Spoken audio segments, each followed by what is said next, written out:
வணக்கம் நண்பர்களே, வாழ்க வளமுடன். டாக்டர் பாலகிருஷ்ணன், கோவையிலிருந்து இந்த பதிவு. எப்படி இருக்கீங்க? இப்போ நட்சத்திரங்கள் பார்த்தீங்கன்னா, நம்ம நட்சத்திரங்கள் வரிசையில் தான் பார்த்துட்டு வரோம். நட்சத்திரங்கள் வந்து 27 நட்சத்திரங்கள் இருக்குது. அந்த நட்சத்திரங்களுக்கு தேவதை இருக்காங்க. அந்த தேவதை வழிபட்டோம் அப்படின்னா நமக்குள்ள பிரச்சனைகள் வந்து தீர்வதற்குண்டான சாத்தியக்கூறல் இருப்பதாக சாஸ்திரங்கள் சொல்கிறாங்க. அஸ்வினி தேவர்கள், பரணி வந்து யமன், கார்த்திகை அக்கினி, ரோஹிணி பிரம்மா, மிருகசீரிடம் சந்திரன், திருவாதிரை ருத்ரன், புனர்பூசம் அதிதி, பூசம் வந்து பிரகஸ்பதி, ஆயில்யம் சர்பம், மகம் வந்து பித்ருக்கள், பூரம் பகன், உத்திரம் அரியமான், அஸ்தம் சவிதா, சித்திரை துவஷ்டா, சுவாதி வாயு, விசாகம் இந்திரன் அண்ட் அக்னி, அனுசம் மித்திரன், கேட்டை இந்திரன், மூலம் நிருதி, பூராடம் அபஸ், உத்திராட விஸ்வதேவர், திருவோணம் வந்து விஷ்ணு, அவிட்டம் வந்து வசுக்கள், சதயம் வருணன், பூரட்டாதி அஜய்கா பாதா, உத்திரட்டாதி அகிர் புதன்யா, ரேவதி பூஷா.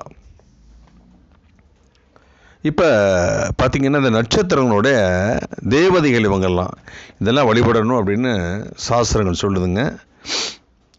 இந்த உங்களுக்கு தசா புத்தி நடக்குதுன்னு கேள்விப்பட்டிருப்பீங்க. அஸ்வினி மகம் மூலம் இது 3 கேதுவோட நட்சத்திரம் 7 வருஷம் நடக்கும். பரணி பூரம் பூராடம் இது 3 சுக்கிரனோட நட்சத்திரம். சுக்கிரனோட தசை காலம் வந்து 20 வருடங்கள். கார்த்திகை உத்திரம் உத்திராடம் பார்த்திங்கன்னா சூரியனோட நட்சத்திரம். இதனுடைய தசா காலங்கள் 6. ரோஹிணி அஸ்தம் திருவோணம் சந்திரனுடைய தசா காலங்கள், இதனுடைய தசா வருடங்கள் வந்து 10ங்க. மிருகசீரிடம் சித்திரை அவிட்டம் செவ்வாயோட நட்சத்திரம், இதனுடைய தசா காலங்கள் 7 வருடங்கள். திருவாதிரை சுவாதி சதயம் இது வந்து ராகுவோட நட்சத்திரங்கள் 18 வருஷங்கள். புனர்பூசம் விசாகம் புரட்டாதி இது வந்து குருவோட நட்சத்திரங்கள் 16 வருஷம் தசை நடக்குங்க. பூசம் அனுசம் உத்திரட்டாதி சனியோட நட்சத்திரம் 19 வருஷங்கள்ங்க.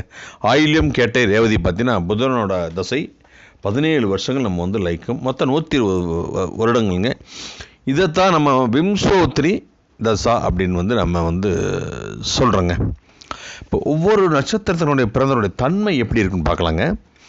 அஸ்வினி நட்சத்திரத்தில் பிறந்தவங்க பார்த்திங்கன்னா நீண்ட ஆயுள் உடையவர், பருத்த மேனி, அழகிய கண்கள், அழகன், கொடூரமான மனமுடையவர், நீண்ட முகமுடையவர், அலங்கார பிரியர், பிடிவாத குணமுள்ளவர், சோம்பேறி, இடுப்பில் மச்சம் இருக்குமா. செக் பண்ணி பாருங்கள். நீங்கள் யாராவது அஸ்வினி நட்சத்திரத்தில் பிறந்தவங்க வந்தால் இடுப்பில் மச்சம் இருக்கும்.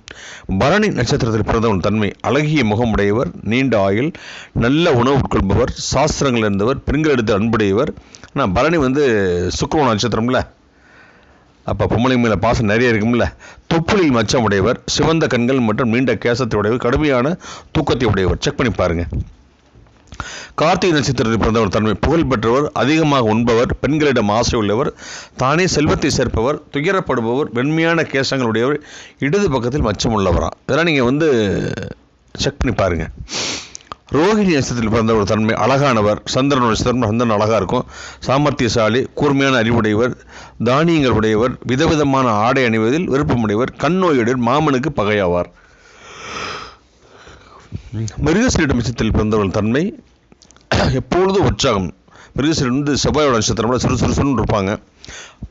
பாப செயல் செய்ய பயப்பட மாட்டார். தாய் தந்தையின பணி உள்ளவர், தன் விருப்பமும் நடப்பவர், நீண்ட ஆயுள் உள்ளவர், அழகிய தோற்றம் கொண்டவர், இனிமையாக பேசுபவர், சிறந்த அறிவு, புத்தி கூர்மை உடையவர், தர்மம் செய்வதில் ஆர்வம் உடையவர். திருவாதிரை நட்சத்திரத்தில் பிறந்தவரோட தன்மை இது வந்து திருவாதிரை ராகுவோட நட்சத்திரம். திறமைசாலி, சூரன், கொடியவர், துன்புறுத்துபவர், செய்நன்றி கொண்டவர், குறைவான விரோதிகள் உடையவர், நீண்ட ஆயுளுடையவர். புனர்பூசம் நட்சத்திரத்தில் பிறந்தவர் தன்மை நீண்ட ஆயுளுடையவர், செல்வத்தை விரும்புகிறவர், கெட்ட புத்தி உள்ளவர், உயரமானவர், அமைதியான குணமுடையவர், மாமிச பிரியர், வயிற்றில் மச்சம் உள்ளவர். சரிங்களா? மீண்டும் ஒரு பதிவில் நான் உங்களை சந்திக்கிறேன்.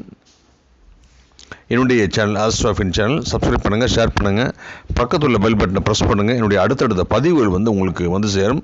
உங்களுக்கு அஸ்ட்ராலஜி, ப்ரெடிக்ஷன், ரெமடிஸ், அஸ்ட்ராலஜி என்ற படிக்கிறதுனால நீங்கள் தொடர்பு கொள்ளலாம். நான் மகரிஷி காலேஜ் ஆஃப் வேதிக் அஸ்ட்ராலஜியோட கோவையோட ஒருங்கிணைப்பாளர். என்கிட்ட நீங்கள் வந்து பிஹெச்டி வரை நீங்கள் வந்து கண்டினியூ பண்ணலாம். உங்களுக்கு என்னுடைய ஆஃபீஸ் பார்த்தீங்கன்னா கோயம்புத்தூரில் சிங்கானூர் பஸ் ஸ்டாண்டுக்கு முன்னால் இருக்குது. நான் வந்து doctor Balakrishnan, MA PhD 9952615649. Thank you.